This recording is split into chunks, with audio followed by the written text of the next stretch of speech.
how you. Remember the last time I did this, I couldn't get this on. I can't tell if it's on. All right, so who do we have 15 minutes. Fine, Jill. Like, see the trees down there? They were, at some point, they were on the stage, but I think it's a little much. Like, Yeah, but just go down here.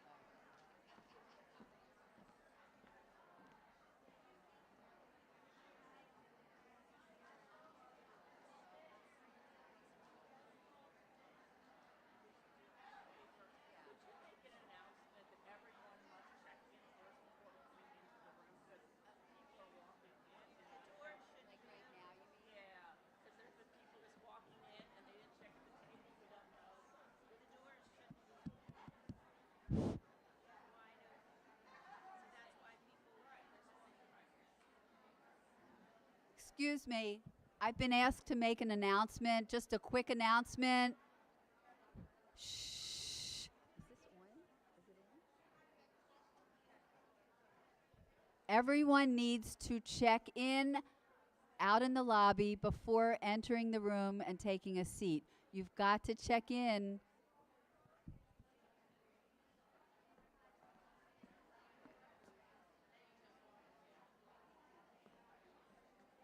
Gail, did you hear me? I can't tell if it's on. I heard you, but I was standing like over there. It sounded like it was. I don't know if I heard in the back. Can you turn up the volume of these things?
Ladies, some people are looking for seats. Those of you that are seated, if you have empty seats at your tables, let someone know. Just raise your hands, okay?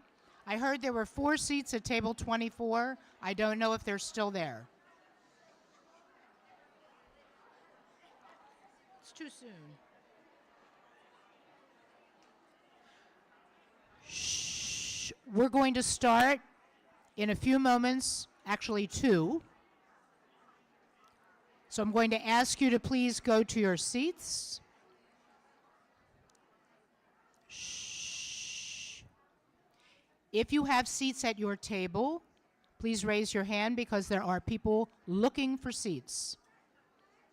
Okay?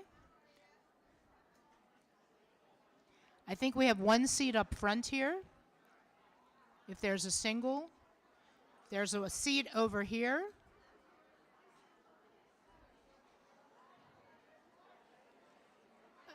Would the vice presidents please come up and take your seats on stage? Thank you.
There's 2. There's 2. Cheryl Riker should be coming up.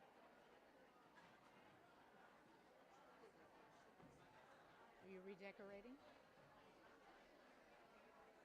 Is Cheryl coming up? Yeah, I mean, she knows. I don't know where she Okay. is. It's hot under these lights. You're used to it. Yeah. These are very hot. Are you going to go into a little Betty Ducat dance? Excuse me. This is the stance. You See? have to stand like this. Then we went to. I was so impressed. We always had to I was stand. so impressed when I came over to Randy's and I saw that you were a Duke. Really? Yeah. Most people don't even know what it was. Okay, so that's it, right? And the whoever is on this one. Right? Correct? Yes. Okay. She's on. And she is one of our virtual people.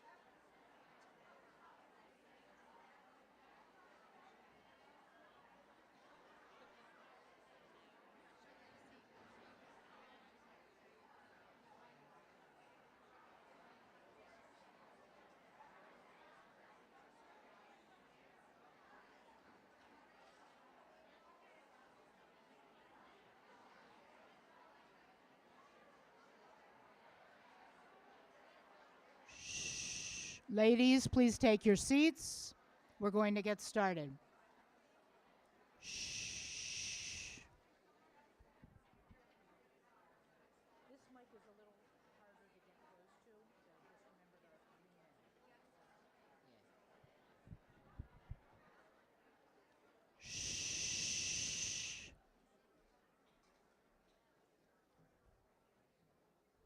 Please take your seats.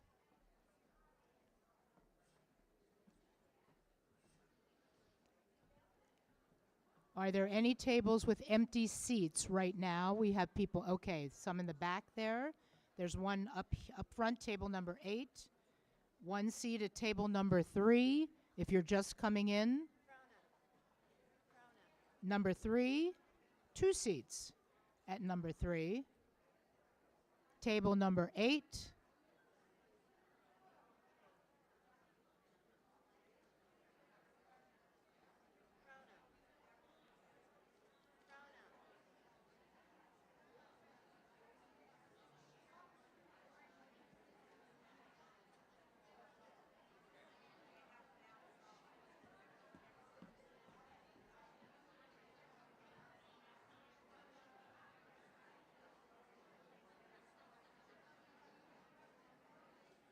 There's a seat up here at table number 3.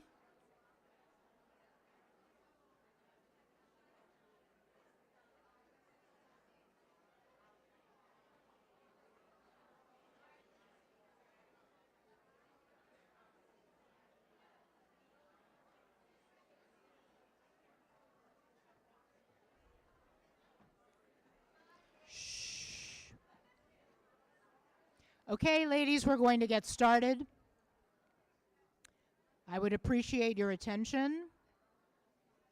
Shh.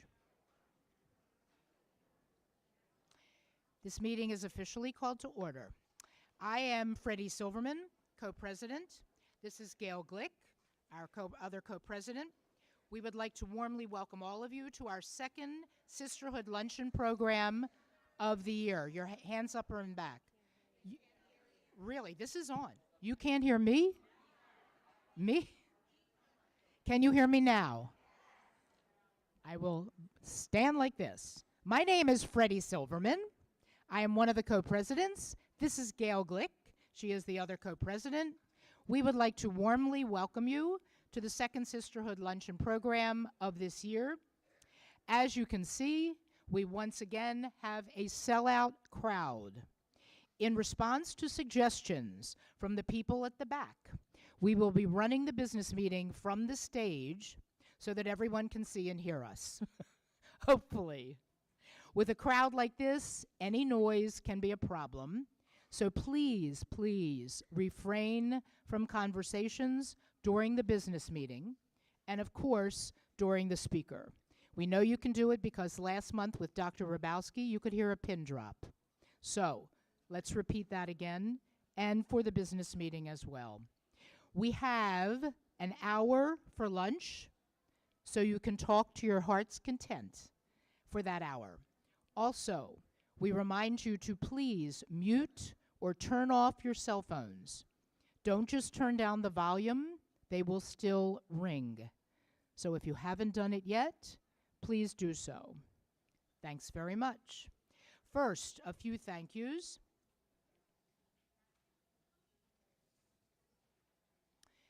To reservation coordinator Michelle Weisbrot, along with her sign-in crew.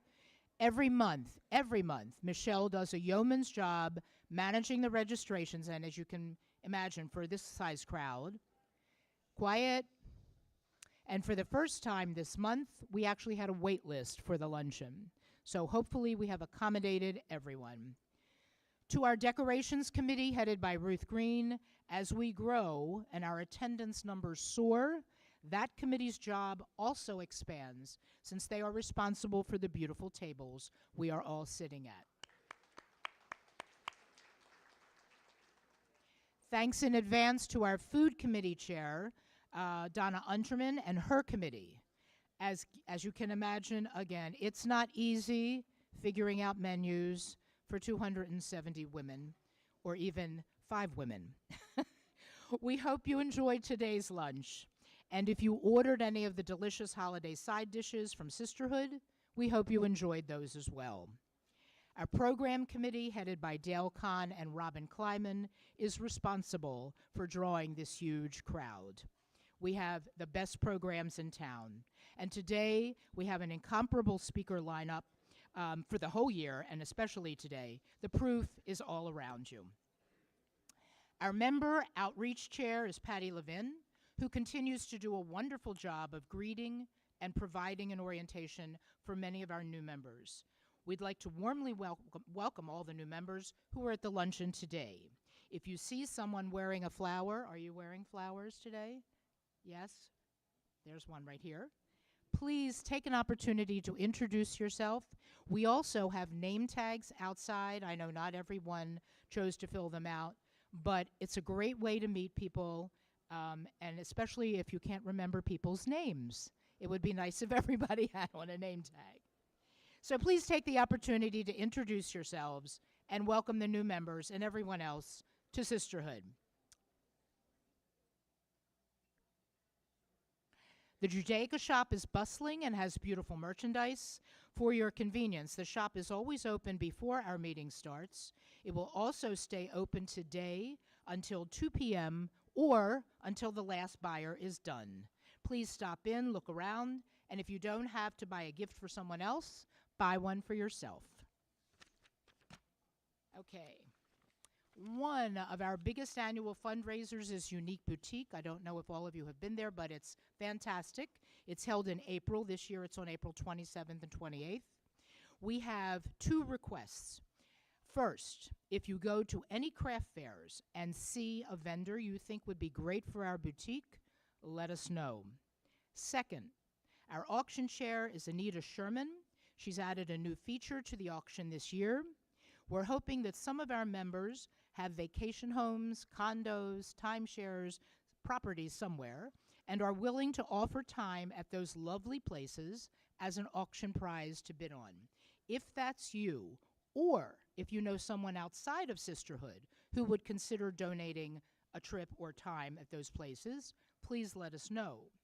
Also, if you have tickets to events that you can donate, for example, if you have season tickets to the Orioles and you don't go to every single game and you're willing to donate some of those, as long as, or a subscription to theater, as long as the dates are after April 30th of 2025, we would love to have that donation to use in our auction. See or email Gail or myself, and we will give you Anita's contact information. We know we've got some great potential donors out there. One of the things that everyone can do to help Sisterhood is to be a program sponsor, which means making a donation in honor or in memory of someone or something, and having that donation announced at the next program. Today, Bobby Selnick will read the sponsors for our meeting.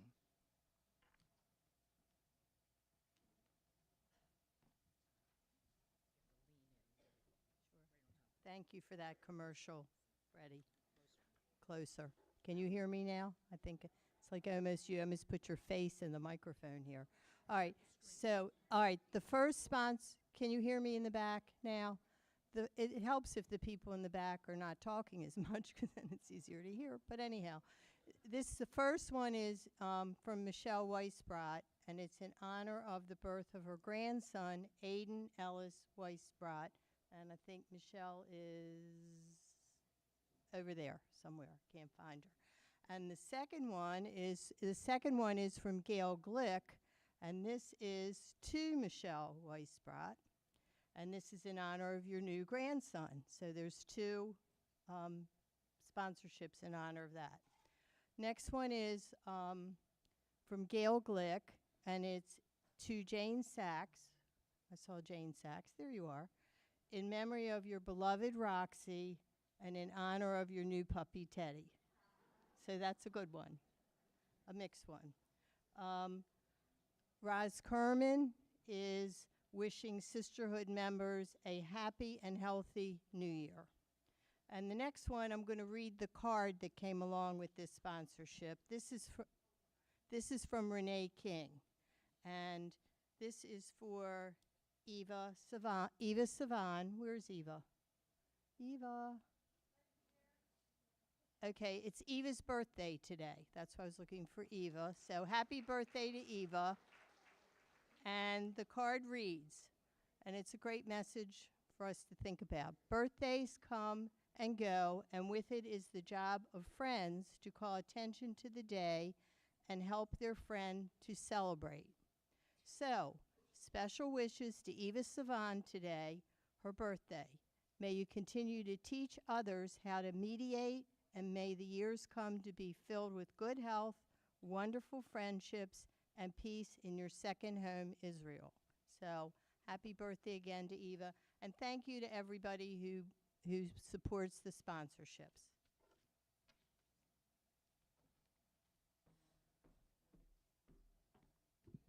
Welcome, everybody.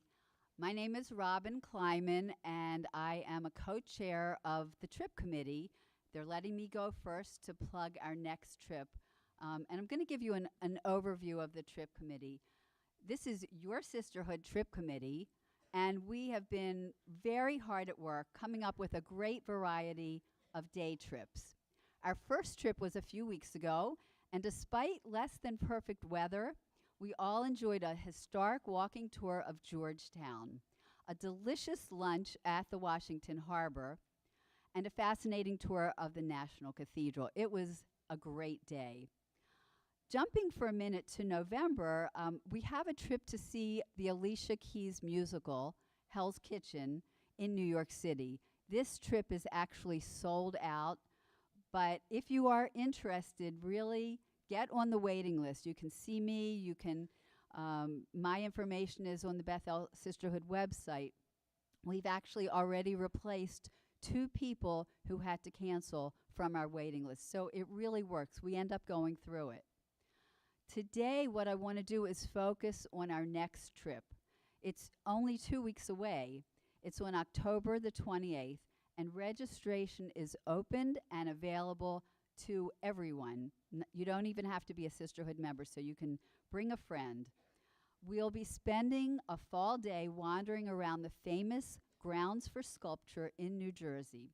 This is a 42-acre, beautifully landscaped outdoor sculpture garden that has about 300 sculptures, as well as 6 indoor exhibits. The sculptures range from modern pieces of art to life-size sculptures that reproduce famous paintings. We've done this trip before, actually, a number of years ago, but felt that it was worth repeating. We have so many new members. It's really something to see. Ask anyone who's been there. And a box lunch is included in the fee. So I want to close by saying, if you have never been on one of our trips, this is your chance. It doesn't matter on these trips if you don't know anyone. It's a great way to meet people that you didn't know before or have a fun day with friends. So please join us. Flyers are on the Sisterhood stand in the lobby, or you can see me. And I am sitting at table 2, and I've got forms. So please see me or raise your hand right now, and I'll come and give it to you personally. Thank you. Good morning, everyone. Can you hear me? I'd like to invite our vice presidents to come up and give their reports. Helen Friedman. Hi, everybody. Great to can you hear me? No. Can you hear me now? No. Okay. Let's see. Can you hear me now? Forward more? I'll be, as you say, eating the mic soon. Okay. Great to see everyone. I'll be brief. Our next speaker at our next meeting is Chanda Brigance, and that's on November 4th, and she has been by her husband's side from the beginning of a very long journey. O.J. Brigance, former NFL player with the Ravens, was diagnosed in 2007 with ALS at the age of 37. Chanda is the co-founder of the Brigance Brigade Foundation, which raises funding for those living with ALS. Her experience as O.J.'s caregiver inspired her to write children's books and become a caregiver advocate. She will be a wonderful speaker, so I hope you all join us. Next thing under that is the Meet the Authors report. The Sisterhood Program Committee has again partnered with the Jewish Book Council to bring you another Meet the Authors 4-part Zoom series. One Monday night a month, beginning in December, you can hear from diverse authors who have been handpicked by our committee. For Sisterhood members, the cost will be $12 a program if you sign up for individual programs. There is also an option to choose a subscription for all 4 programs for a discount, and the charge will be, full series is $40. Registration is now open and is not restricted to Sisterhood members. The December program features the author Margalix Fox. Her book is The Talented Mrs. Mandelbaum, The Rise and Fall of an American Organized Crime Boss. A flyer with all of the specifics, including registration, information, etc., is on the Sisterhood rack and on the Bethel website. Please see Marlene Siegel if you would like to reserve a book. And last but not least is our shredding event. That will be held in 2 weeks. It's Sunday, October 27th from 10 a.m. to 12 noon in Bethel's parking lot.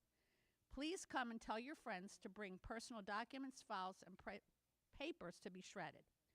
2 shredding trucks will be on site for the 2 hours. We already have, looks like we have a lot of volunteers, which thanks to all of you. And we will be contacting you in the next week with additional information. If you don't have any shredding but would like to be a sponsor, any size donation is great. Thank you so much. And Myra Coonan will continue. Good morning, everyone. Can you hear me? Okay. I'm reporting on JTS Tow Refund. There are cards. There's a table out in the lobby. Jane Crozen and Gail Sugarman are selling 6 cards for $20. It supports the Jewish Theological Seminary, which educates our clergy, and all of our clergy were educated there. And this year's theme for Tow Refund is Em Yisroel Chai. The Judaica shop, as Freddie mentioned, is open today, and their hours are normally Monday through Friday, 12 to 2, and the second Sunday of the month, 10:30 to 12:30. They will stay open today after the luncheon, as long as people are coming in, and they have beautiful, beautiful things for all ages, men, women, children, babies. And they will make appointments if any of those times don't work for you. The luncheon reservations, our next luncheon, as was mentioned, is November 4th. The last day to sign up for in-person attendance is Wednesday, October 23rd, which is next week. If for some reason you sign up and you can't attend, please let Michelle Weisbrot or Donna Unterman know. Even if it's the morning of, just let them know. And I'd like to say welcome to all the new members and to thank Patty for her meet and greet before our meeting today. She did a great job. And everybody enjoy. And now here's Cheryl Riker.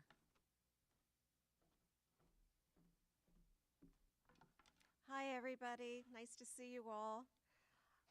We are having a fantastic fall frolic for Sisterhood.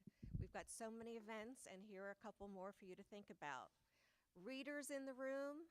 Biblio is coming up this Wednesday in this room at 12 o'clock. Susan Posner is going to review the book, The Heaven and Earth Grocery Store by James McBride. If you've read the book, please come. If you haven't read the book, come on. We're going to have a lot of fun. At 12 o'clock, bring a dairy lunch. We will supply snacks and beverages. And Susan Posner is a fantastic reviewer. Other things happening for our book lovers, Rabbi's book review. Rabbi Schwartz on November 13th in this room is going to be reviewing the book, The Confidant, the untold story of the woman who helped win World War II and shape modern America by Christopher Gorham. You've got plenty of time to get the book. The event is free of charge for Sisterhood and Bethel congregation members. And again, bring a dairy lunch at noon. We will supply beverages and snacks, and Rabbi Schwartz will review his book at 12:30. There is also a Sisterhood flyer for this and for Biblio in the Sisterhood corner. Our next event is coming up October 30th, and that is our fall game day. It is going to be in this room from 12 o'clock until 3:30, and guess what? It is sold out. So it's just fantastic. Thank you. Yes. We will be having another game day in the spring, so look out for that if you weren't able to get in on this game day. Federation. Our next Federation meeting will be on Thursday, November 14th at Har Sinai Oheb Shalom Synagogue at 6 o'clock. It is a dinner meeting. The speaker for the evening is Michaela Cohen. president of M-Law Board of Directors. Her topic is 30 years of making a difference for women and families in Maryland. The cost for the dinner is $36, and look at your scoop for more details.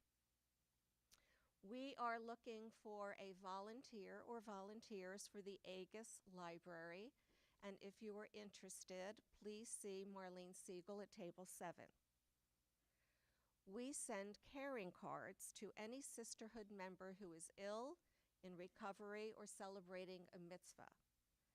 Please let me or Sandy Gordon, who is sitting at table 1, know of any names of Sisterhood members that we can send a card to. And last but not least, we have a mitzvah group, one to help knit or crochet a lap afghan for an ailing Sisterhood member. The mitzvah group meets at Susie Himmel's home every Thursday morning at 10:30. If you're interested, see Susie or come see me. I'm at table 9.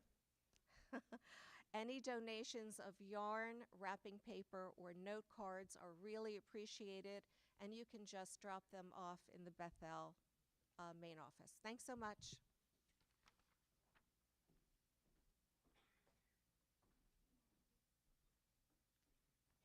Okay, a few comments on the announcements that we just had.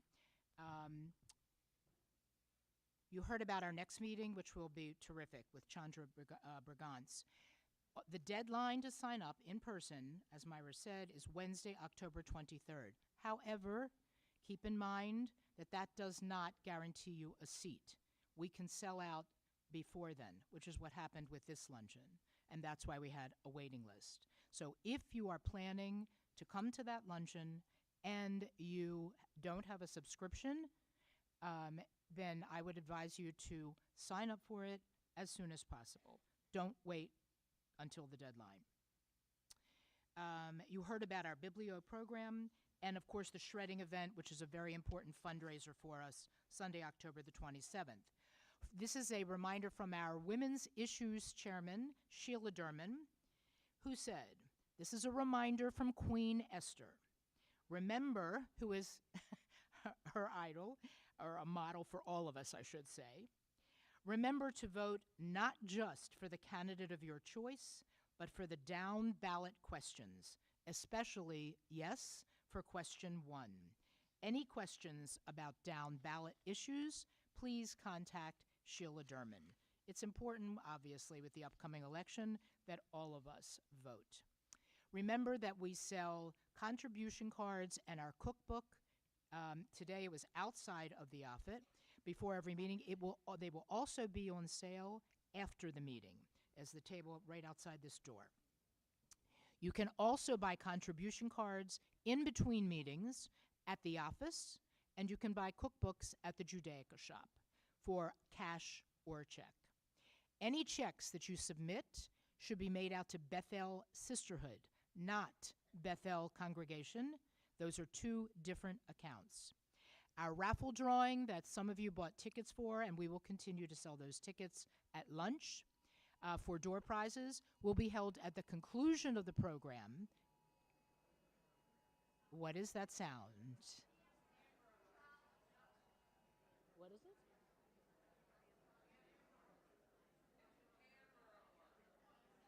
Okay.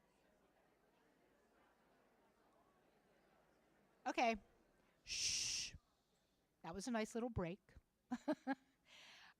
So the raffle drawing is going to be at the conclusion of the program. Please stay for that. That is after our speaker finishes. And I'd like to call on Betsy Narrow to lead us in a prayer and the Hamotzi.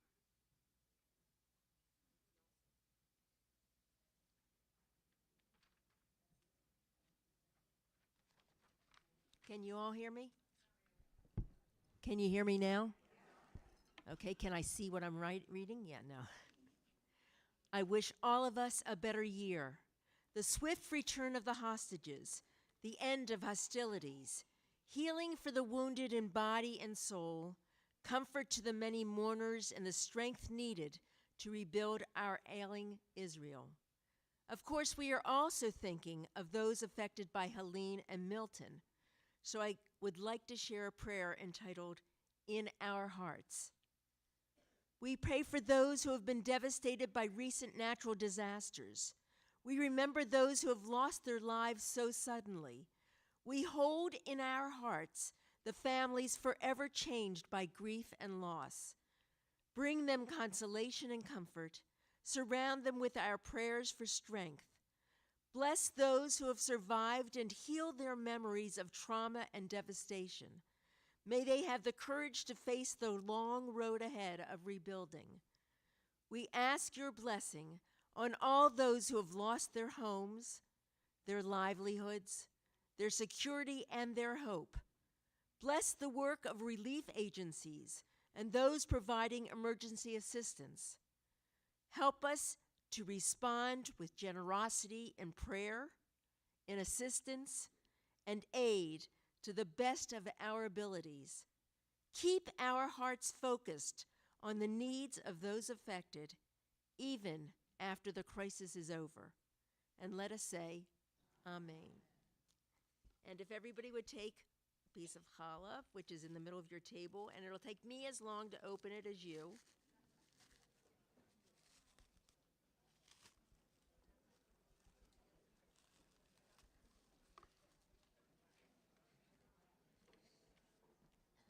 If you all have it, we're going to say the prayer together. Baruch atah Adonai, Eloheinu melech haolam, hamotzi lechem min haaretz. And I wish all of you a happy, healthy new year. L'chaim.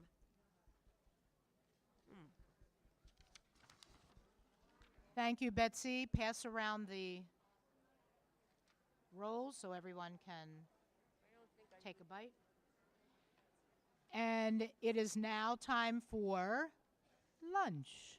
Marlene Siegel will be calling the tables for lunch. You still have to be quiet so that you can hear your table numbers called. I just will remind, I'm sorry. Please, wait a minute. Please remember that once everyone has been served, there will be one buffet table open with remaining food, and you can go back for additional helpings. Thank you. That table will be table B, which is the kitchen side.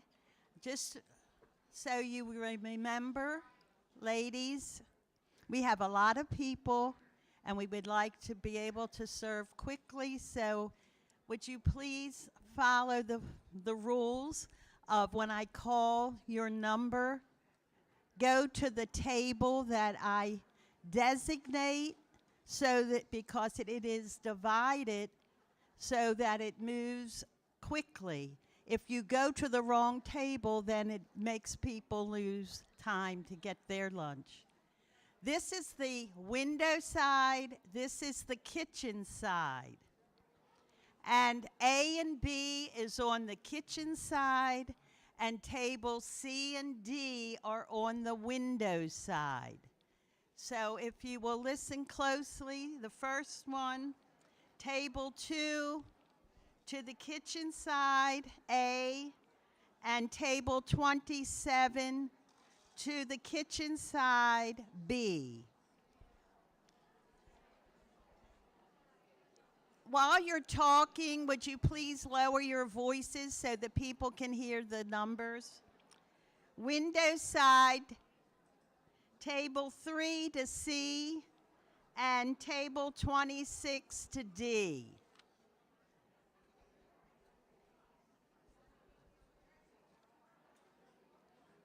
Try the thing that You can hear it? Thank you. Thank you, Robin.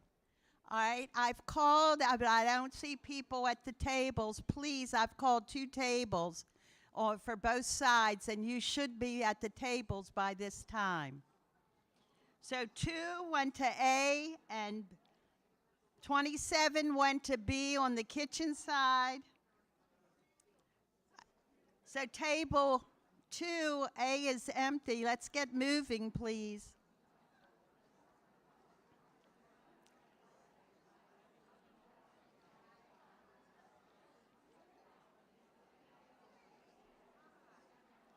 Table 26 should have been at D. Let's move, people.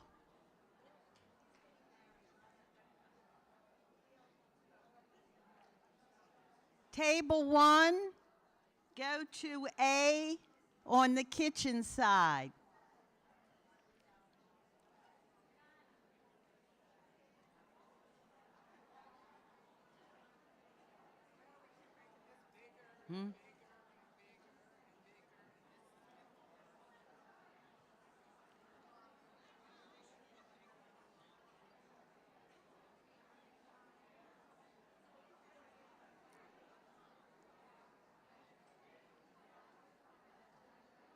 Table 19, kitchen side, table B. Table 19, table 4. Go to C table on the window side. Table 4 and table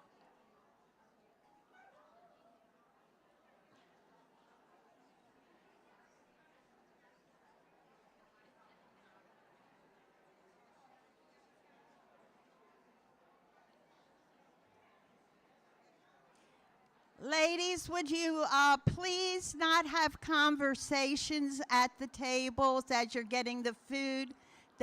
It just slows up the people moving.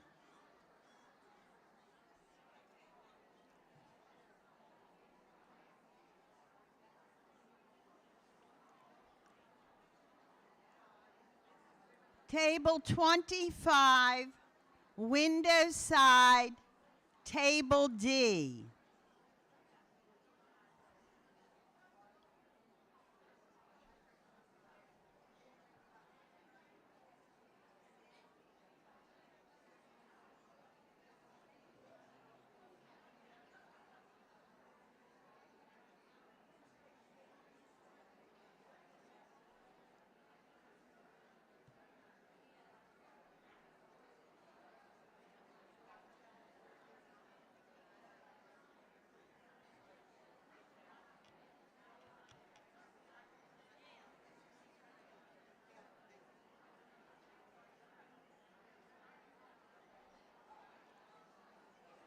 Table 9, kitchen side, table A.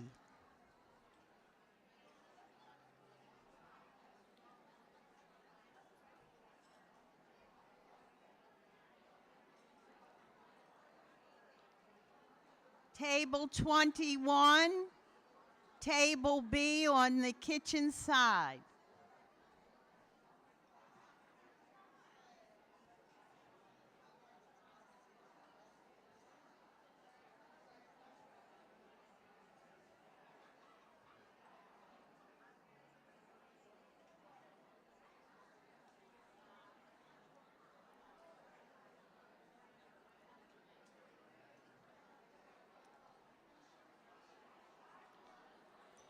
Table 12, table A on the kitchen side.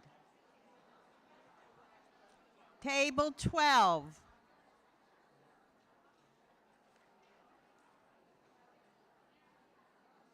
Table 17, table B on the kitchen side. Table 7, window side, table C. Table 7. Table 24, table D on the window side. Table 24.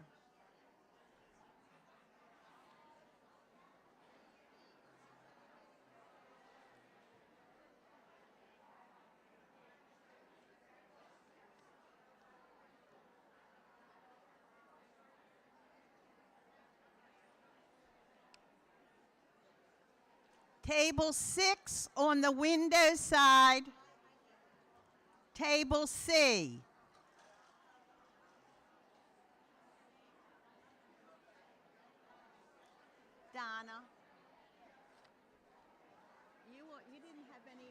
help serve, and that's No, why.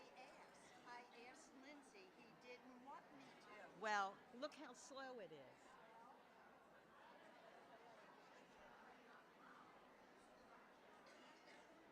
No, it's the pouring of the stuff on the salad dressing. That's what's taking so long. It's not anything else. Well, It that has should nothing be to that do- should be at the end It then. is at the end. It is at the end. I went up there and I asked Lindsay, who said he didn't need it. We didn't need anything.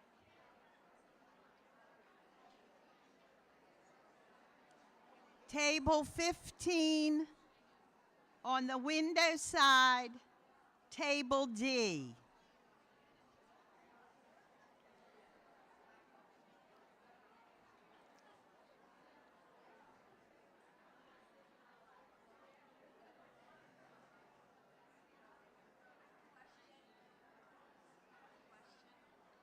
You went 1, 2, 3, 4, 6, but you skipped 5.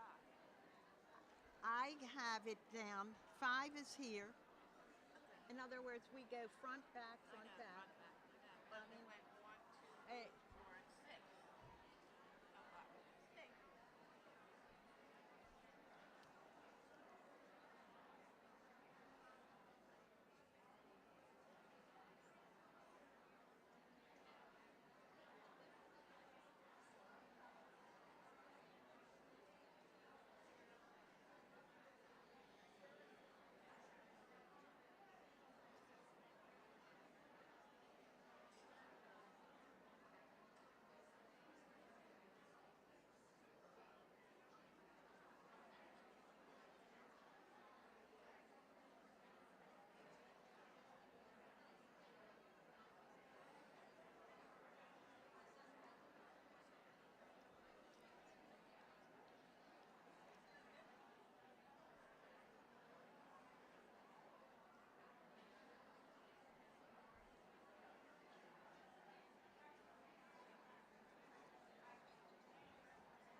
you're you're down on the list.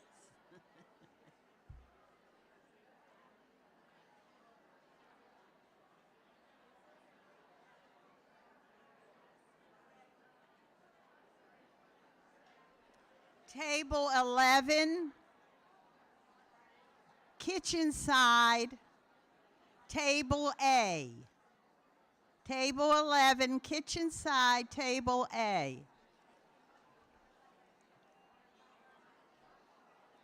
Table 22, kitchen side, table B.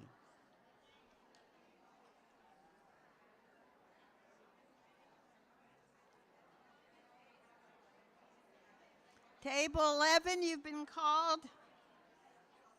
And table 22, 6 and 15.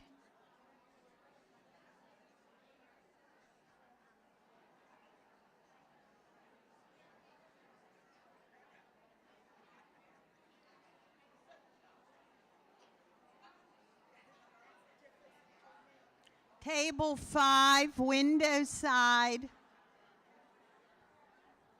table C.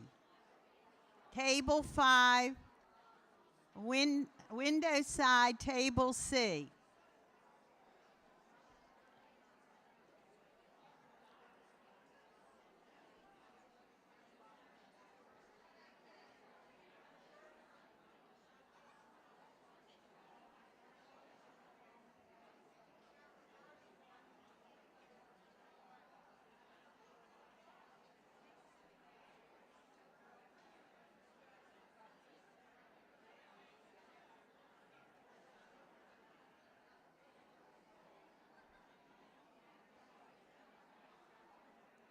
Table 23, window side, table D.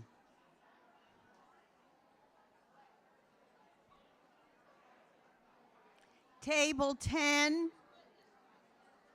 kitchen side, table 10, kitchen side, table A.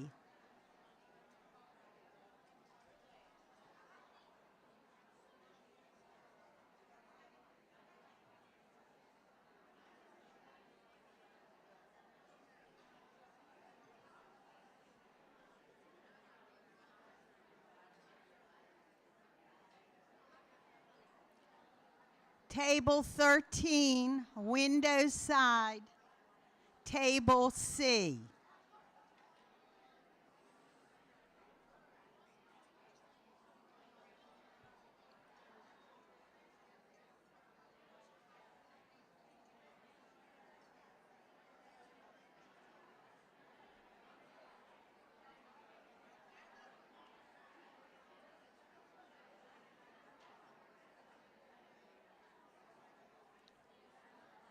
Table 14, window side.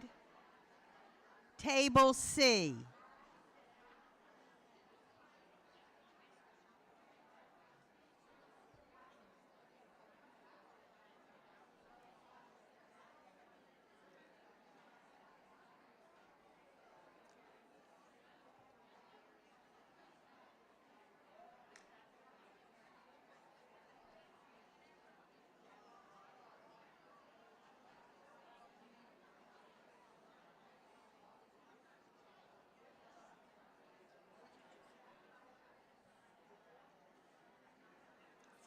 Maybe?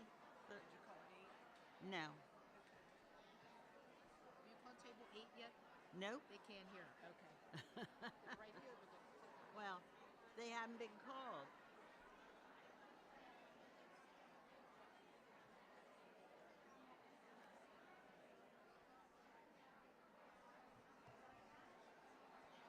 Table 16, table D on the window side.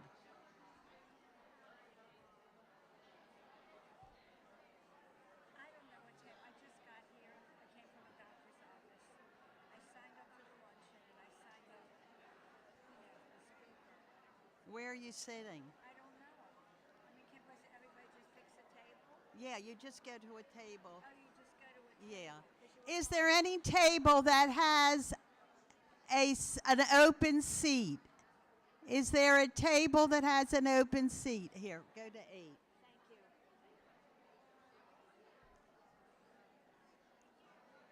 Well, I already gave her, I sent it. Table 8, kitchen side, kitchen side A, table A. Table 8. Table 20.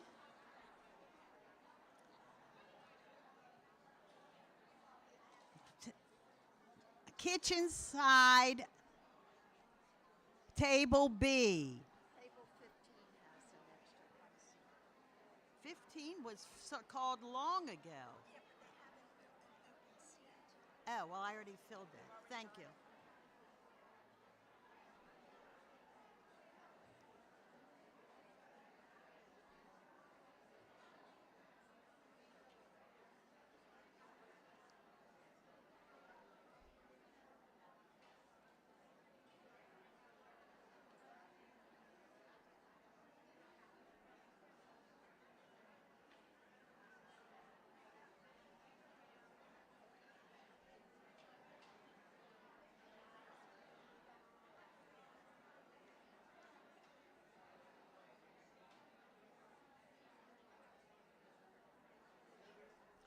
Table 18,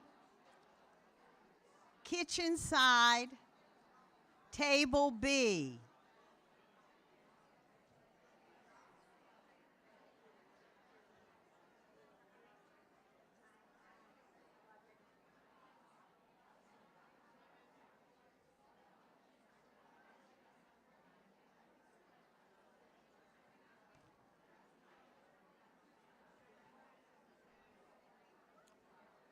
All tables have been called. Ladies, if you would try to move quickly through the line, everyone could be served.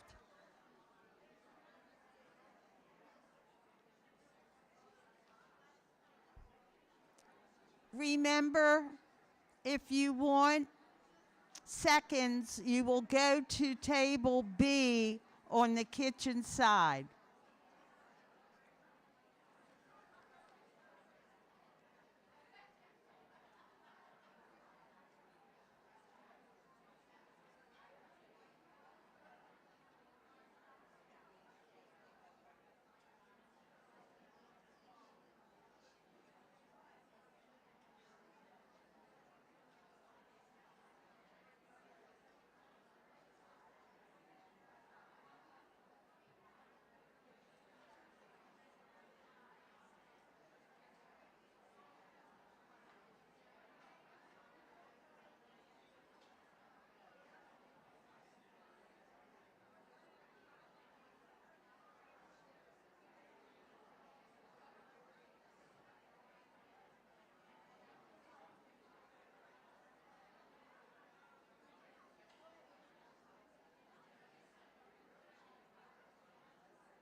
Ladies, if any of you want raffles, we've already sold a lot, but if you want to buy some, please see Harriet Cohn. She's got a red top one standing at table 17, right in the middle of the room.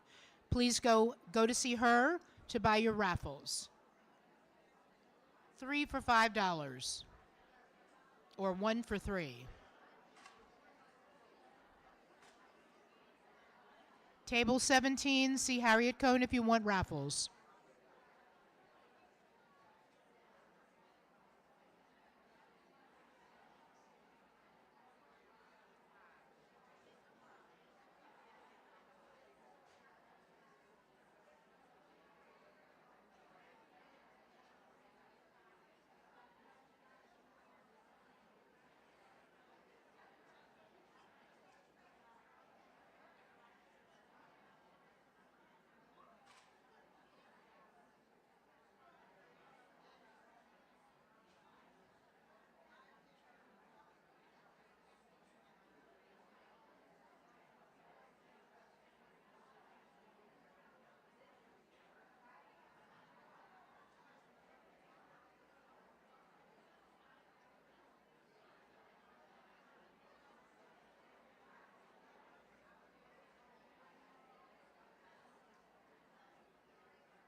live. This is on. There you go.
I'm looking for my beer cut ladies. Beer cup babes. My beer cut babes.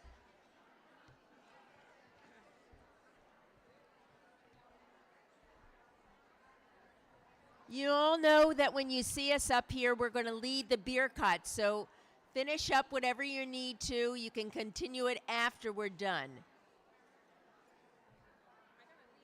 Your cat, your dog is so adorable. I want to see it. I missed you guys. I see you on the other side, all the way over on the other side. At Shul. Where was she at Shul? For Neela. She wasn't there at Neela.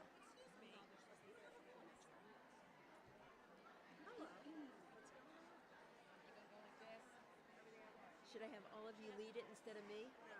Should I have all of you lead it instead of me? No, go ahead. You lead. Who's leader of the band?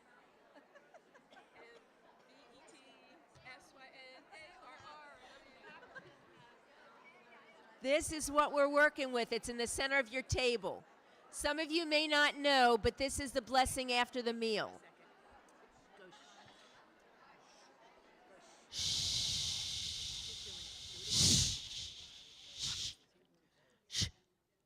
Amazing. Now, you don't have to be as quiet when we're singing because I want you to sing. This is the beer cut, the blessing after meals for anybody who's new. And for those of you who know me, I'm old stuff. Along with all of my lovely, lovely beer cut babes. Or something. All right, where it says response, you respond. And it's in transliteration, too. So, here you go. Have rai nevarech.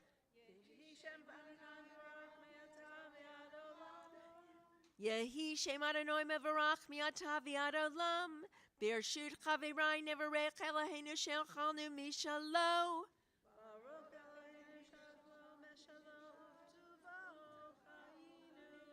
Baruch Eloheinu shelchanu mishalo. Uvtuvo chayinu. Baruch uvarach shemo. Baruch atah.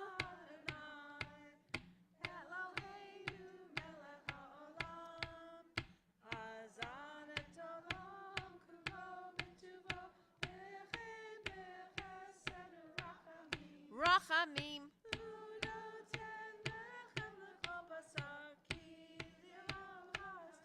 Kili olam hasto.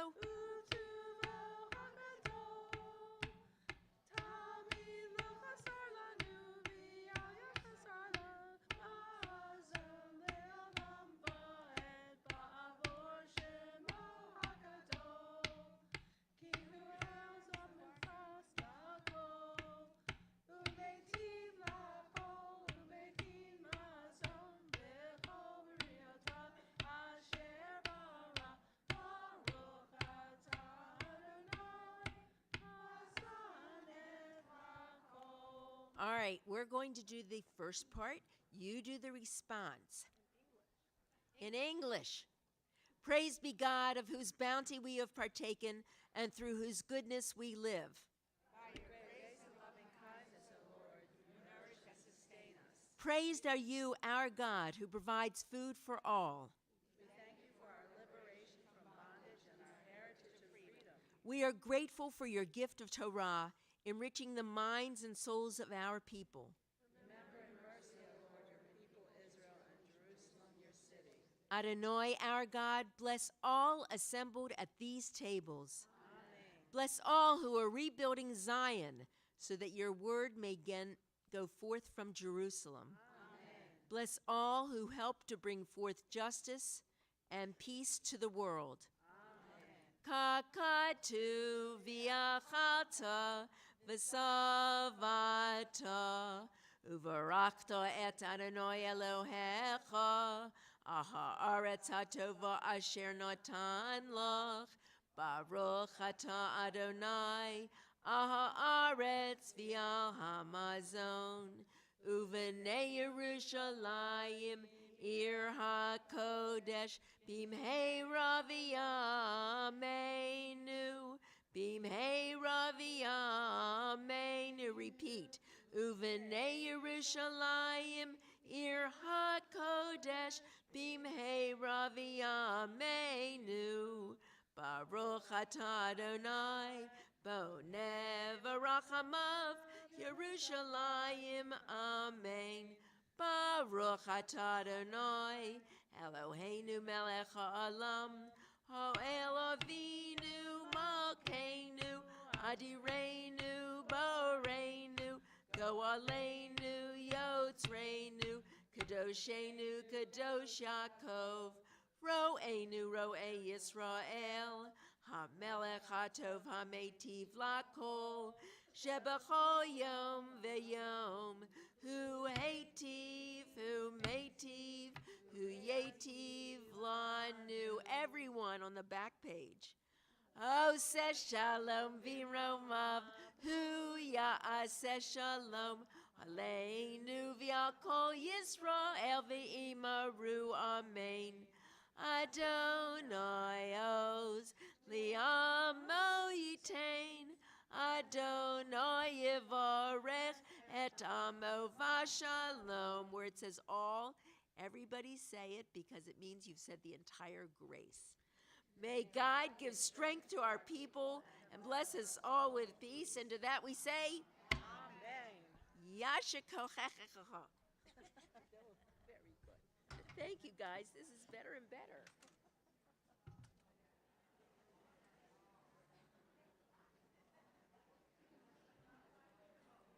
One other quick announcement before our speaker begins. I know there was a line for the ladies' room, so we will wait one more minute. Today is Harriet Sagan-Khan's birthday, so we'd like to wish her a happy birthday. And if there's anyone else in the room that has a birthday today, yes, who?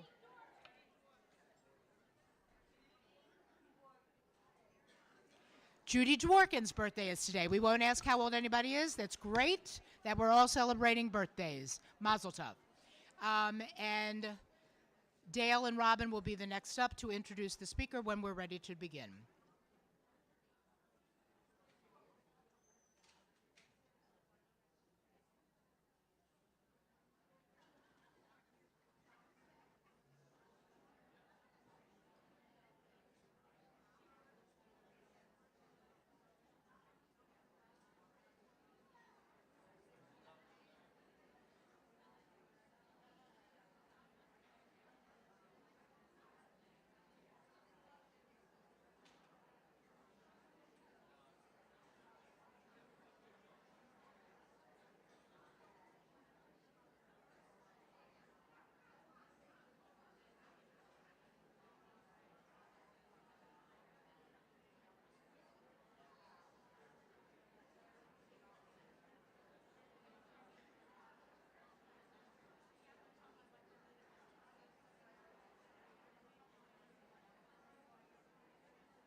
Can I have your attention, please? Shh. It worked. Good afternoon.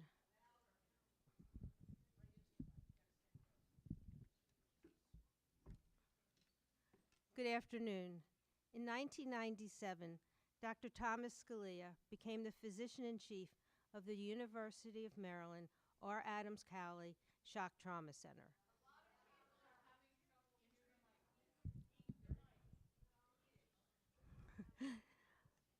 Believing that he must lead by example, Dr. Scalia continues to remain a busy clinical surgeon still taking night calls. Shock trauma encompasses 70 physicians from 7 different departments from the University of Maryland, Baltimore.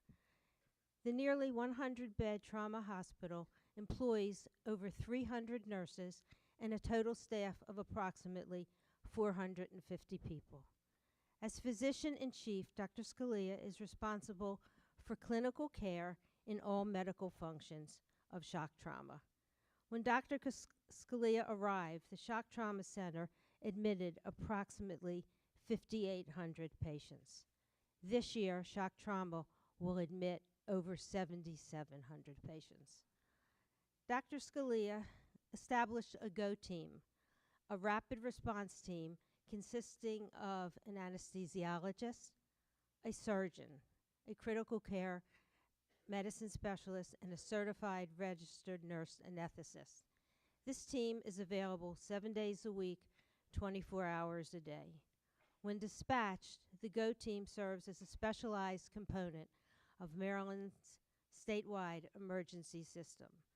Dr. Scalia is renowned not only in the state of Maryland, but also recognized nationally for his many accomplishments. I am extremely proud and honored to welcome the esteemed and nationally recognized Dr. Thomas Scalia.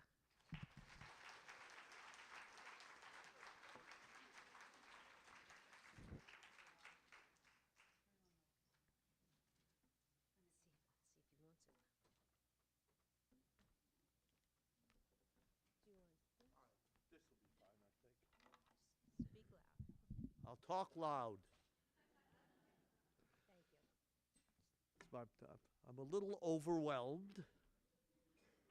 I had no idea there would be this many people here. I'm outnumbered here by a fair bit, so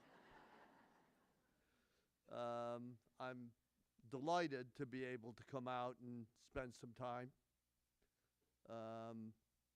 Bunch of reasons. First, I got to take my scrubs off, put on some real clothes. That doesn't happen very often. I got to experience beltway traffic. I don't do that. I live about a mile from the hospital, and at 6 in the morning and 10 at night, which are my usual hours if I go home, there's not a lot of traffic, so bumper to bumper is not something I do very often. I was trying to think about what might be, what you guys might find useful or at least interesting as to what I could talk about. So I thought I would tell you the story of the Maryland trauma system. I think it's kind of a cool story. It's it's been around forever, almost 50 plus years, though some people here could probably tell the story better than me of the early part of what the system was. And I think there's a number of important lessons and realizations that come from understanding. Now, those of you who were born or have lived in Maryland for a long time take this for granted, and you should. But 50 years ago, this was big news. It is organized trauma care, which you think would be, have been around a long time, has only been around for maybe 55 years. Designated trauma centers have only been around for 40 years or so. And back then, if you were in a wreck going to Ocean City, you got picked up, you got taken to the emergency department. We called it the emergency room then because there was only one room. And you got cared for by whoever happened to be there or not. So if you had a bunch of broken bones and the orthopedic surgeon was off for the weekend, good luck. And things didn't work out so well. You should understand injury, trauma, it's a disease. It's a disease like heart disease or cancer. There's a prevention strategy like there is for cancer or heart disease. There's a inpatient strategy. There's a rehabilitation strategy. It has all of the components of a disease. And we have not done well by calling things motor vehicle accidents. There's nothing accidental about having too much to drink, getting behind the wheel, and driving. That's not an accident when you wreck your car. It's a predictable event. The care of this really goes back to the Korean War. It's when you make great advances in injury care during war. It's the only good thing that happens. You understand a lot of stuff. And Vietnam and Korea, which happened in relatively close proximity to one another, taught us huge, there were really great advances in injury care. Blood banks were really developed in Vietnam. Helicopter transport was developed in Vietnam. The understanding of organ failure following injury really was Vietnam and Korea. Dialysis for kidney injury. And so Dr. Cowley, who was actually a cardiac surgeon, he was the chief of cardiac surgery at the University of Maryland, served in the Korean War. And on his way home, he went to Europe. And he went through Austria and Germany. Now, the Europeans got this organized injury care. They got it early. They understood this. And it really came from the unions. The unions in Austria understood that people got back to work faster if they were injured with organized trauma care. And they started setting up trauma centers and trauma systems. And RA got that as he went through, and he recognized that injury was a time-related disease, right? There are many time-related diseases. Right? We measure catheter treatment for a heart attack, right? You measure time from the door to lytics. It's got to be under an hour. And he recognized injury was very similar and coined the term the golden hour, something you have all heard. And what he understood was that the shock that accompanies injury has a finite time that you can use to treat it. After that, even if you fix it, patients do not survive. It's too late. So it's about, and it's not about time from hospital arrival to care, it's time from injury to care. So he recognized the time in the field was highly important. If you're too late by the time you get there, it doesn't matter who's taking care of you. School's out. We're done. Okay. He got this idea, and there are actually I have some incredible pictures. He got an $800,000 grant from the Army to study shock.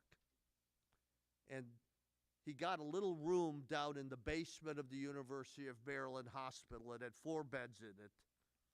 And he used to troll the hospital at night looking for people to bring down to his little room. It was affectionately, or not so affectionately, nicknamed the Death Lab. And RA would bring these people down to try to help them, and B, understand what the consequences of this low blood pressure, not enough heart activity was all about. So he's doing this, and a guy who is the aide to the head of the Maryland Senate wrecks his car out in towards Western Maryland. He gets taken to Frederick Hospital. Things don't work out as well as they might have, and he gets transferred to Hagerstown. Now, he is awake enough to know that things are not going well, So he picks up the phone and he calls his boss and says, please don't let me die here. His boss calls Governor Mandel, and I knew Governor Mandel before he died very well. He told me this story many times. It was always the same story, so I have to assume it's correct. And Governor Mandel had heard of RA. So he called Dr. Cowley up and he said, could you do my, I need you to go help this guy. He borrowed a helicopter from the Army. He landed on the grounds of the Hagerstown Hospital, walked in and kidnapped the patient. Just walked in, picked him up, put him on a stretcher, took him out. A strategy I've employed several times myself. Brought him down, saved his life. And as a thank you, the governor gave him some money and said, do this trauma thing, okay? We need to do more of this trauma thing. And so RA is putting together what is going to be, ultimately ends up as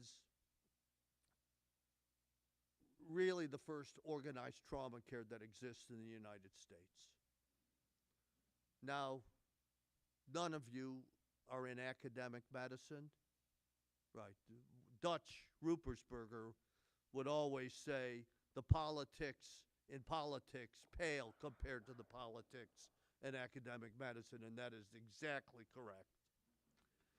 And so his chairman, we'll do this without names, his chairman decides this is cute. And he walks into his office and he says, you work for me, so I own what you own. So this is now mine. Go back to being a heart surgeon. And RA didn't take too kindly to that. So he called up Governor Mandel and he goes, what the hell? And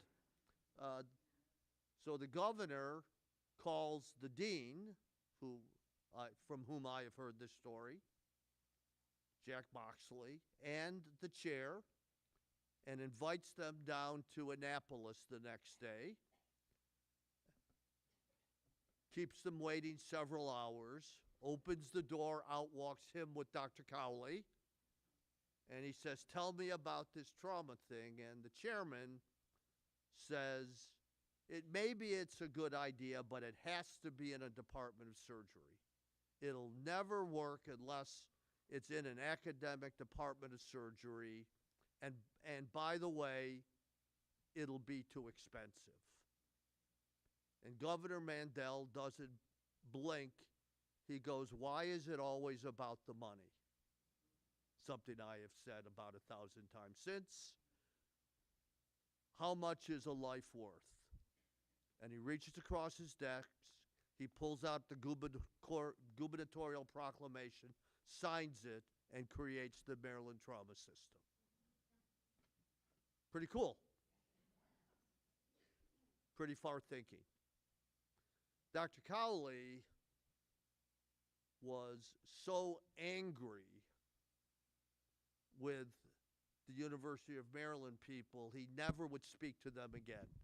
Well, I think he did, but he never had anything nice to say to them when he spoke to them. And he sets up the Shock Trauma Center, which is now 4 beds on the 4th floor of the University of Maryland Hospital that he owns.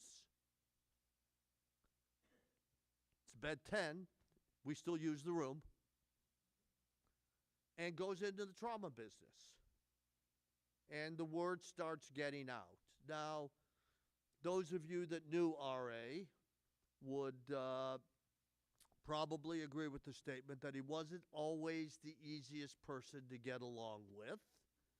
He was kind of tough in that book, the Shock Trauma book. In it, there are several great quotes, but one of them, Liz Scanlon, who was the chief of nursing, everybody was more afraid of her than they were of RA because she was far meaner.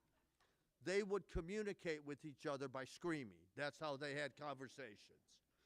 So as you try now to take this out of the hospital and create a system, they may not be the best people to go out and try to organize this. So two incredibly bright people, John Ashworth and John Murphy. John Ashworth, a hospital administrator. John Murphy, actually a pharmacist, who was, as I am told, RA's pharmacist as he aged. Take it upon themselves to now go out, and they are the architects of the system. It takes several years, but they are able to go out and recruit community hospitals to become trauma centers. Now, when you think about how you want to organize trauma care, the way everybody else does it is they say, oh, we've got people out here that need trauma care. We're going to take a level 1 trauma center and drop it out there. It's a way to do it. The problem is there may not be, while there are enough people, there may not be enough injury to actually make that an efficient way to provide care. The alternative, and I don't know if they actually thought about this or this was a byproduct, is if you set up a slick transport system, you can have one place instead of 5 places, and you can bring the patient to the resource instead of bringing the resources to the patient. And it turns out that Maryland is geographically perfect for this. It's a relatively small state. It's only got one real city, right? I mean, everything, Annapolis is a nice place, but the population is not that much. And so that city is located kind of in the middle. You can fly over the water. You can fly over the mountains. This is the only state where the state police fly the helicopters. Everybody else, it's private. They're private helicopter companies. So when this gets set up, the state police become the transport people. I have to tell you, the first night I took call, when we landed the first chopper and the state police, the people transporting the patient came in armed with guns, I said, wow, this is different. But they're under 60 paramedics that fly the helicopters. They're the highest trained paramedics in the United States. They're really good. And so now you've got a system that lets you concentrate the bad injury downtown. Well, it's kind of a good idea, right? So you create a pyramid. And at the base of the pyramid are the local emergency departments. If you have a trauma boo-boo, you do not need a helicopter ride. You don't need to come downtown. You get perfectly good care in an emergency department, sprained ankle, right? If you have moderate injury, you get great care closer to home in any of the 8 regional trauma centers, and there's one, each are strategically located around the state, so there they can be, people can be delivered by ambulance. That's great. But if you're sick, you want to land on the roof. And of the 20,000 significantly injured patients, about half of them come downtown because they're sick enough that they need to come see us, about just shy of 8,000. You've got a system. Now you create rules as to who goes where, triage criteria as we call them, and you coordinate this with a communication system. So when I'm on call, as I was on Saturday, I guess, I carry the radio, and I am air traffic control for the state trauma system. And the guys can call from the field and say, we've got 4 people. I say, let me know a little bit about them. And I say, fine, call the helicopter, bring 2 here. Take 1 to the ED, take 1 to the regional trauma center. So we can distribute the patients in a way that makes sense, and we recognize that the triage system is imperfect, and or people will end up in the local emergency departments and then be found to have something that actually needs us. So we create a transfer system so we can get them down quickly. And we do that 2,000 times a year. A third of what, not quite, 30% of the patients we see come from another hospital. They've been seen, and say, oh, time to go. And then we're able to bring them down. And this gets paid for by you guys. Thank you. All right, and so there is a tax on your vehicular registration fee that pays for the trauma system. What's the charge for the helicopter ride? 0. We don't ask if you have insurance. We don't care if you have insurance. You get loaded up, you get brought downtown.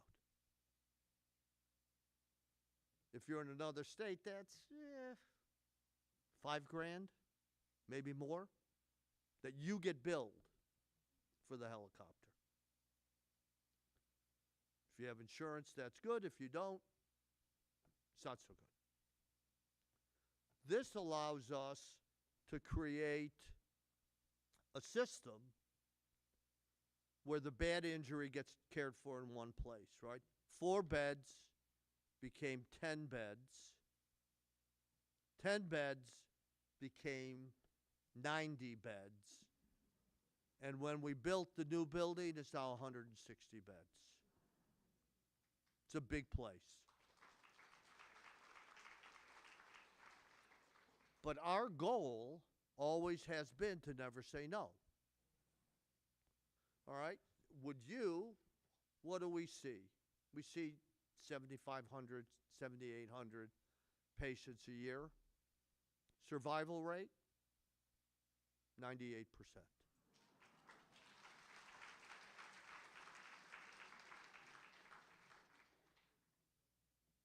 Pretty good. Well, let's see. We see about 600 patients with pelvic fractures a year. That's a bad injury. We see 600 a year. Would you rather get cared for in the place that sees 60 or 600? I think we know the answer, right?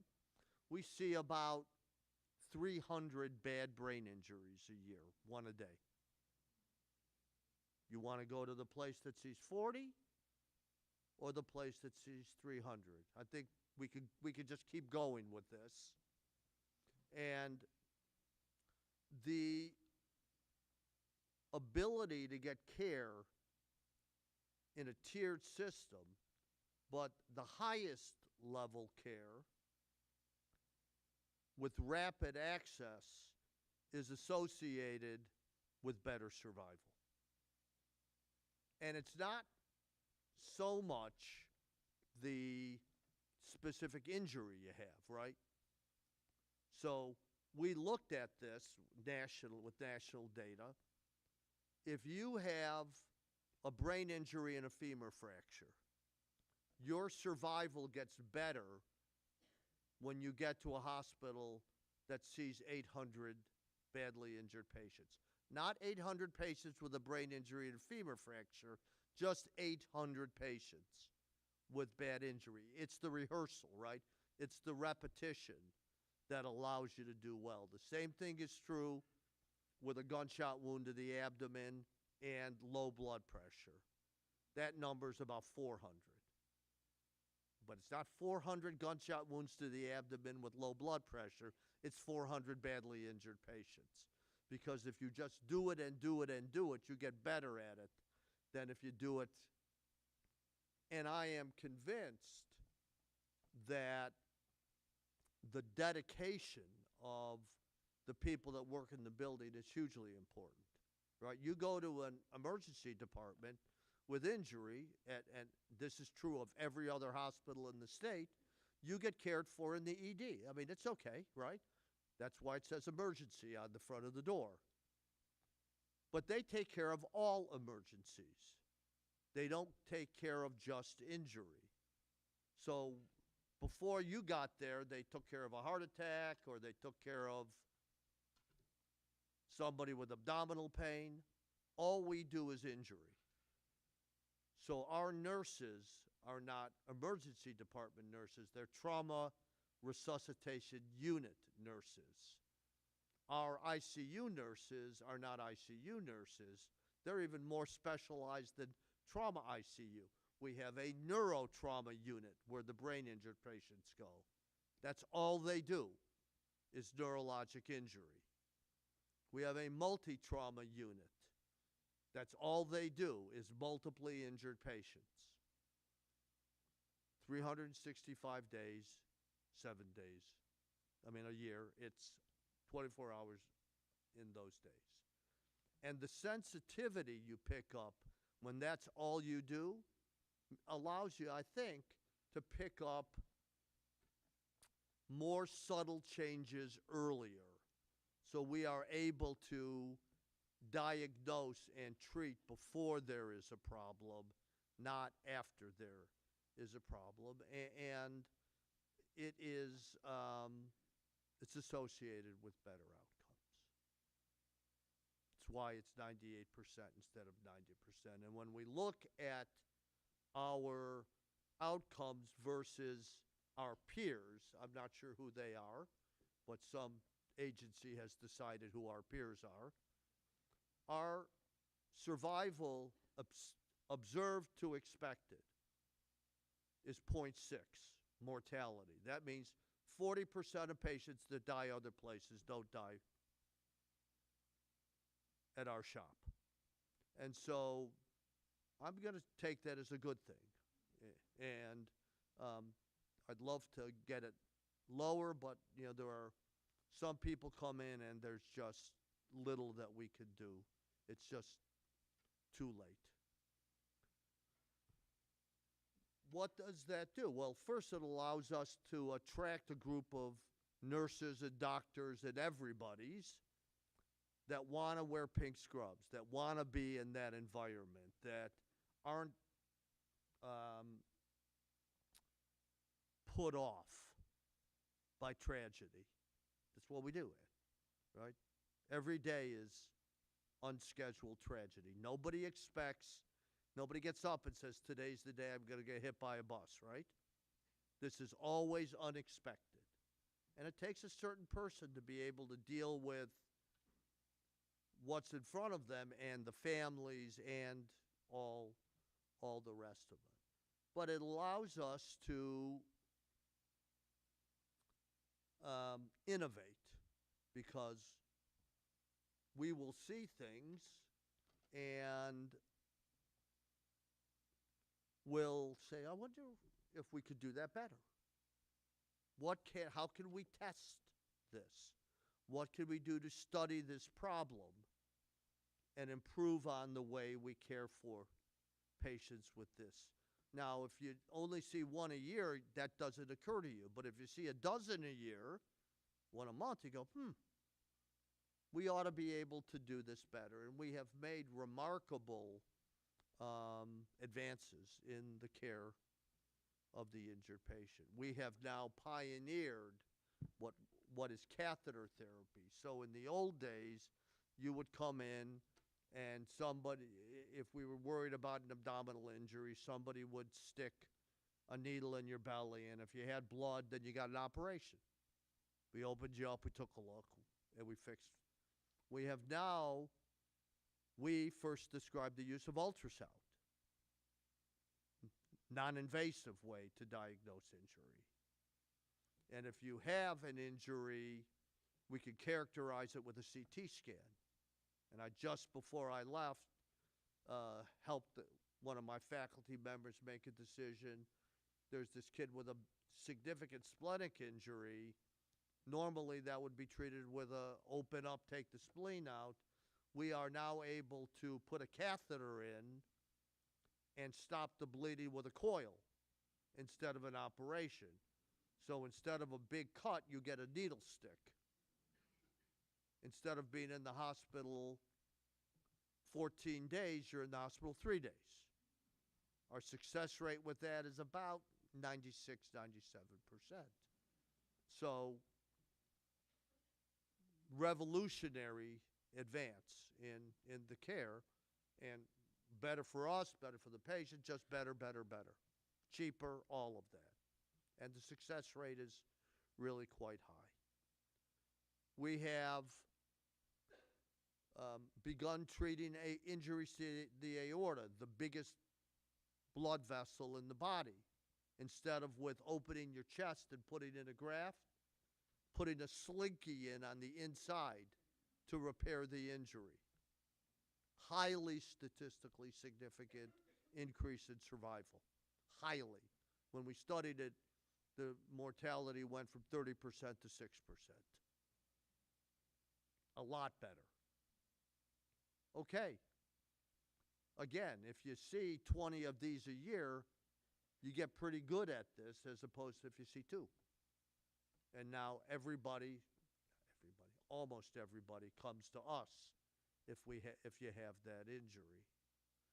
We have championed the use of mechanical support devices, essentially cardiopulmonary bypass for patients. Everybody thought that was crazy to put, because the blood thinners that are used to keep the blood flowing through the machine are bad for you if you get injured. But if you have terrible injury to your lungs and we can't get the oxygen in, that becomes problematic. And the strategies to make the ventilator push harder are bad for a whole bunch of reasons.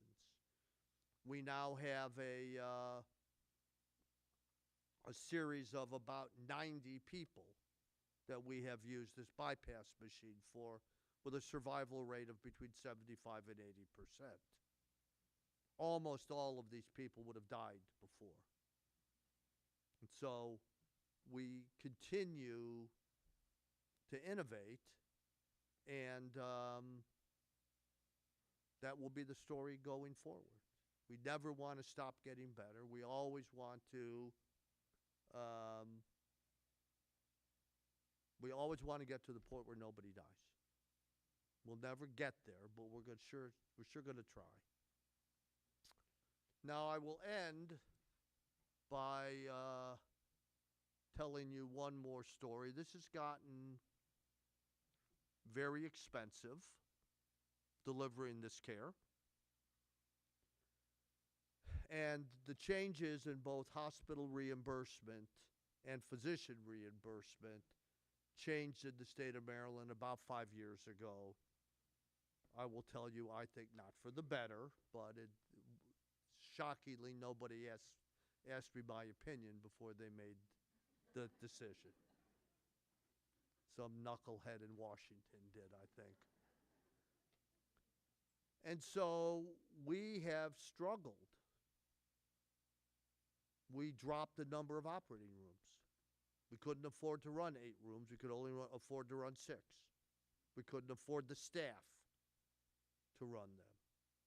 We struggled with keeping the front door open, because if you can't get the cases done, the people are still in the beds.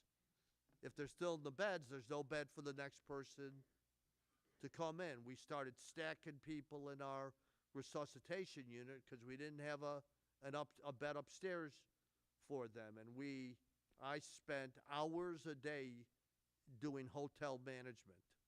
Where's the next bed? Could we do this? How about we do that? And we just weren't the shock trauma center we wanted to be. We were pretty good, just not good enough for me. And so Several years ago, we began a campaign. If you haven't heard this, you will see it the next time you register your car. The amount you're paying has gone up. It's now $40 on your vehicular registration. And a bunch of that money's coming to the trauma centers. And not a lot, but more than a little bit is coming to us. We're now back to 8 rooms. We have a modified bypass. We have not said no to a transfer in the last 4 months since the money started coming. Our length of stay for people who need surgery is down over a day. We're getting the patients in. They're getting surgery earlier. We're getting the patients out. And we are now able to be the shock trauma center that we promised you guys that we were going to be. $40. That's up $20.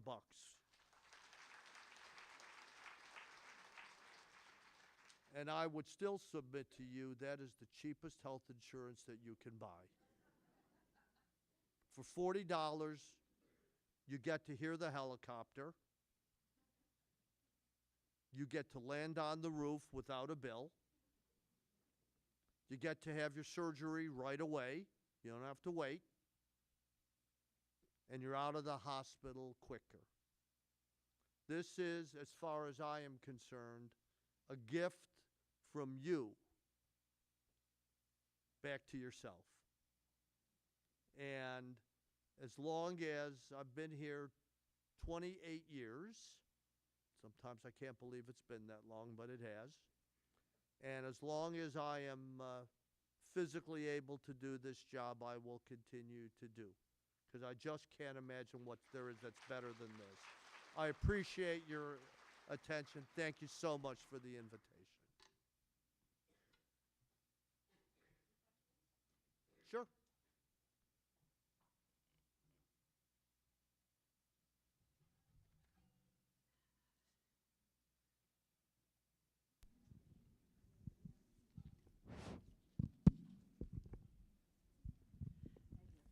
Thank you very much.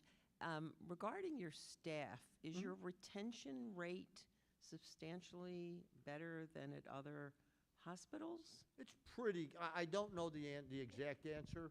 Our retention rate's pretty good. Now, we do have, try to say this, the younger generation are less likely, they're people that come and they work and then they go. They bounce more than people did in the past. Our retention rate's still pretty good. Our ability to recruit is much better now than it was before because we're able to pay a little bit better. And that, listen, that counts. And so, but we have nurses there that went to nursing school so they could work at the Shock Trauma Center and have worked there for 40 years. So I don't think there are many places that could say that. Yes, ma'am. Dr.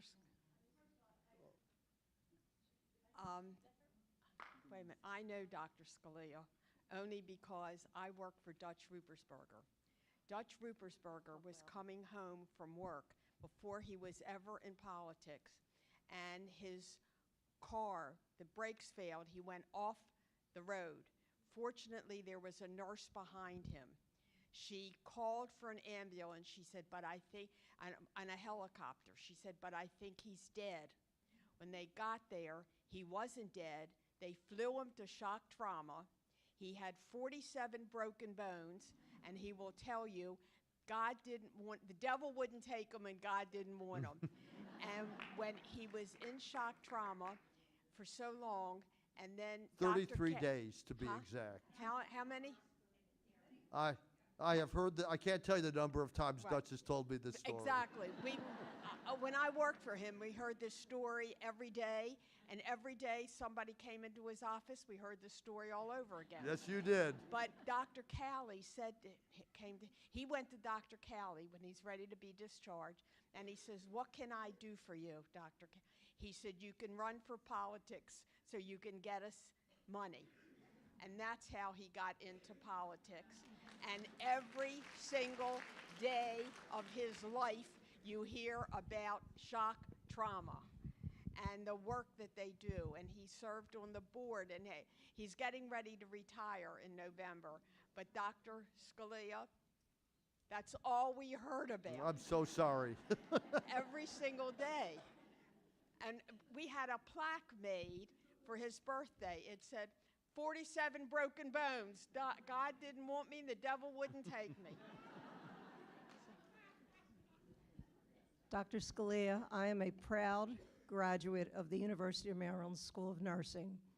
I graduated in the early 70s, and shock trauma was so small, people would come into my room. I lived in the student union at the time, and I faced the garage, and the helicopters landed on the garage, and there was an ambulance waiting to take the patient downstairs.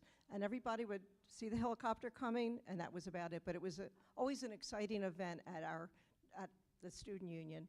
My question is, what is the recidivism of some of your patients, especially the gunshot wounds? Yeah, the recidivism, it's hard to get an absolute number, because if you get shot and cared for here, the next time, if you get shot, maybe you don't get brought to us, or maybe you don't get brought anywhere.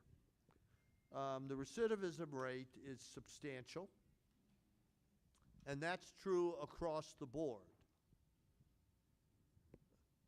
I can't tell you the number of people. I am thinking of one, this actually is a woman in particular, who just got terribly, terribly, terribly injured on a motorcycle. And it took me 18 months to put her all the way back together again, I think. And the first thing that dummy did was go out and bought another motorcycle. And I said, "You didn't," and wrecked it again. And so, you know, it is hard to legislate behavior, particularly the gun violence. That's so hard, because the social ills that lead to these poor young people being shot, we send them right back to the same place. And it's until we are willing to address the root causes of the various injuries, this is going to be. I'm happy to say that the gunshot numbers are down. There's no question. Now the question is this a blip, or is this a sustained drop in the gun violence? It sure would be nice if we didn't have to take care of as many young kids shot. But behavior is so hard you can't legislate it, right? And so, but I mean, we have done some things, right? I remember being a kid. Most of you won't remember this. There were no seatbelts. Right? What was the jingle? Buckle up for safety, buckle up. That one stupid commercial did more to save lives. And when I was a kid, I have a distinct memory of being at family parties and having one of my uncles tell another uncle, "Have one for the road." Right? That's not cool. Drinking and driving is no longer accepted behavior. So it's possible to change behavior. It's just hard. Doctor, thank you so much for all you do. I have just become involved in the Mount Washington Pediatric Center fundraiser for this next year. And what I learned is that the Mount Washington Pediatric Hospital is a feeder hospital for kids post-ICU, so that they can continue on their developmental progress as they are healing. Is there any connection between shock trauma and Mount Washington Pediatric? There are only, as far as I know, 2 rehabilitation centers, pediatric rehab centers in the entire state. So that's a problem. And so there's a relationship between everybody and the rehab center, the pediatric rehab centers. It's just really hard to get a bed there because there are many more people that need them than there are slots. And so, we have to kind of bob and weave. But I just sent somebody, one of my kids just went over. So yes, there is a relationship. Okay. Yes, ma'am. You said that Dr. Cowley started off as a cardiac doctor. What did you start off as? And if you didn't start off in shock trauma, what made you switch to it? And is there a profile when you're recruiting for what do you look for to find successful shock trauma people? Yeah, everything I've done happened by accident. I didn't plan any of this. It's the God's honest truth. My dear sweet mom, when I left to go to college, she said, "What do you think you're going to do?" And I said, "I don't know what I'm going to do, but I know what I'm not going to do, and that's medicine." And I applied to medical school on a dare. I didn't intend to go.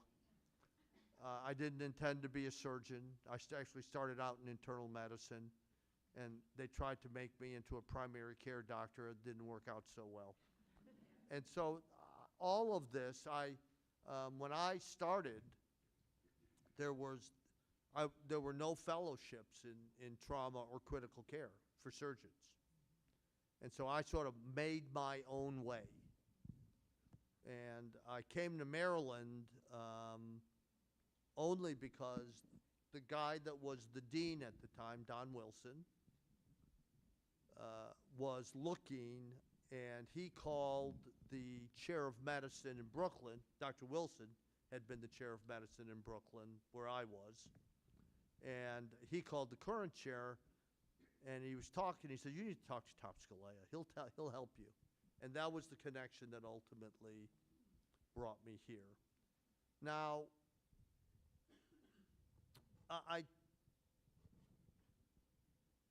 what's the profile?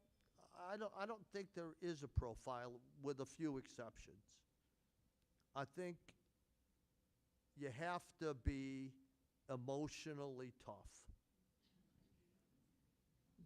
When something bad happens, you don't have the luxury to grieve, because the next guy's coming through the door, and they deserve your A game. They don't want you to say, "Oh, I'm so sorry about what just happened." That's not fair. So you have to be willing to compartmentalize your feelings, and you can deal with on your time, however it is. And everybody that works for me has their own way of getting rid of the bad stuff. When I was younger and I had knees, I used to run. And about 8 miles in, the bad stuff would start going away. Now I ride a bike because my knees don't let me run anymore. And so you have to do that. And the other thing, and this is going to sound a little funny, you have to love it. And I don't mean just love it. I mean you have to really love it. You have to be willing to stay late. You have to be willing to understand that I know you had plans, but yeah, now you don't. And you have to do that and not be unhappy. You have to be willing to give of yourself. The thing that my mom told me 10,000 times when I was a kid was, you do for others before you do for yourself. And that's the motto that we have. And if you can't do that, then you can't work there. But if you can do that, then you're our kind of person. Well, I have an experience with, can you hear me? With Dr. Scalia. say it's a pleasure to have known him, but not to when I met him. My husband was taken to shock trauma in a helicopter. He was in a very serious automobile accident. And I came into shock trauma, and I see this doctor standing, was there in his scrubs, and didn't know who he was. I had no idea.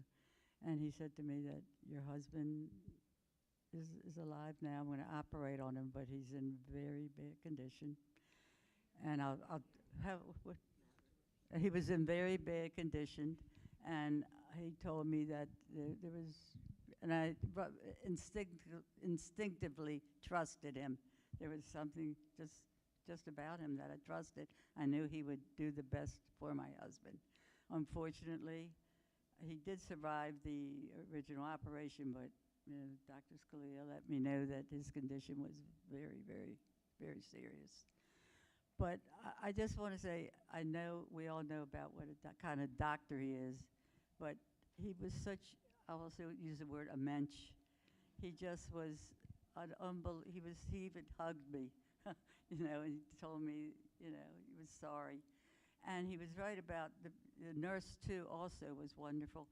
And I don't know how they deal with this every day, and his skills are well known, but I want to tell you what a person he was, and that I appreciated everything.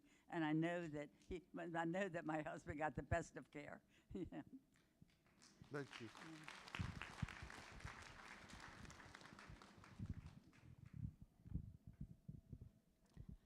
Doctor, thank you for taking time out of your unimaginable schedule to spend time with us today.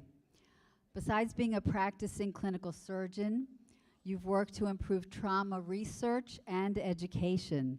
We know that there are, as we've heard, people in this room who have benefited from your tireless commitment that you and your well-trained team provide to trauma victims, giving them the best, obviously, the best possible chance of survival. And a takeaway that I had was when you mentioned that you needed a sensitivity to be able to determine exactly what a patient needs. And what I've seen today and heard is that you are also, your sensitivity goes towards helping the family and the victim as well as being able to pick up medical things. So for over, what did you say, 27, 28 years? 28 years. 28 years you've served the people of the state of Maryland.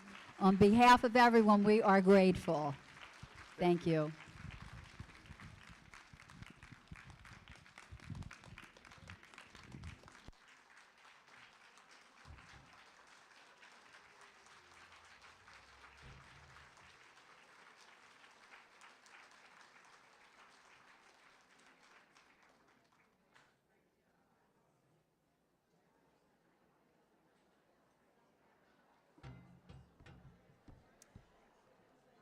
Okay, ladies, we're going to have the raffle drawing now. Also, one announcement. Would one person from each table please take the centerpiece and take it over to that wall, to that stand, or to the tables that are over there? Okay? Harriet Cohn, do I have all the raffles in here? I don't know where Harriet is. I guess I do. Okay.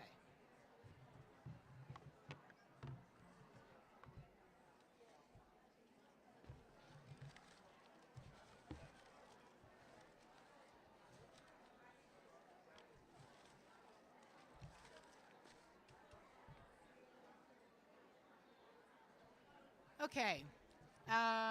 Let's see. Would you like to come up and pick? Come on. Yes. Come on. We'll have a guest picker. Bring your raffle numbers up. And put your numbers here. Tell me your name. Arlene. Arlene? Okay. Arlene's going to pick. Here's the first number.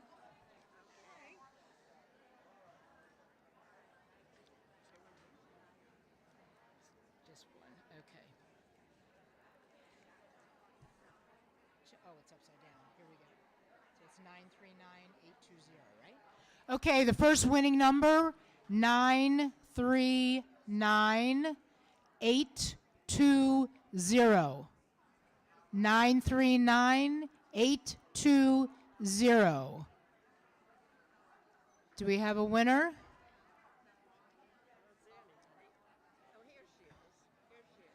Somebody coming up? Yes? 939820. Perfect. Great. Okay. That is for you. Thank you very much. Sure. Okay, one more.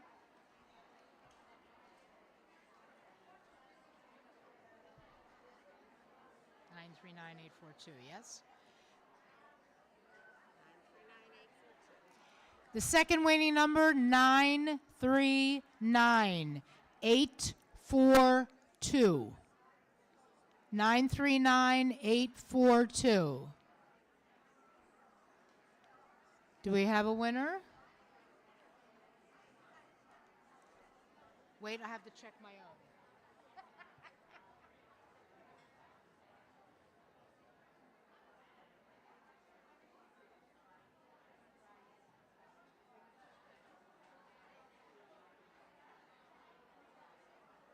Nine three nine eight four two. Going once, going twice. No. Somebody's got that number. 842 939 842. Okay. Here we go. 939807. 939807. Nobody's, huh? Well, that's their, yes, yes, we got it. We have a winner. Thank you, ladies. Who?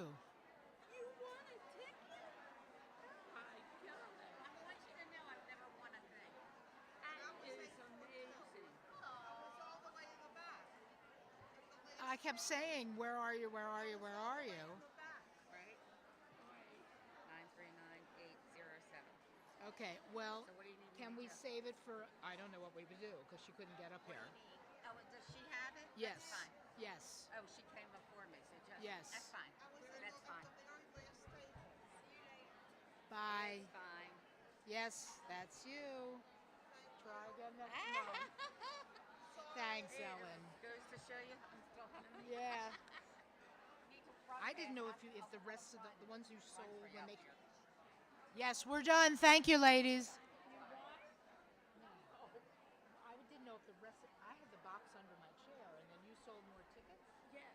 Did you And put I them in added there? them Okay, in. because I Yeah, didn't see you do were it, eating, and I kept saying, okay. You were eating, and I snuck under. Okay. Yes. Yes. Because I thought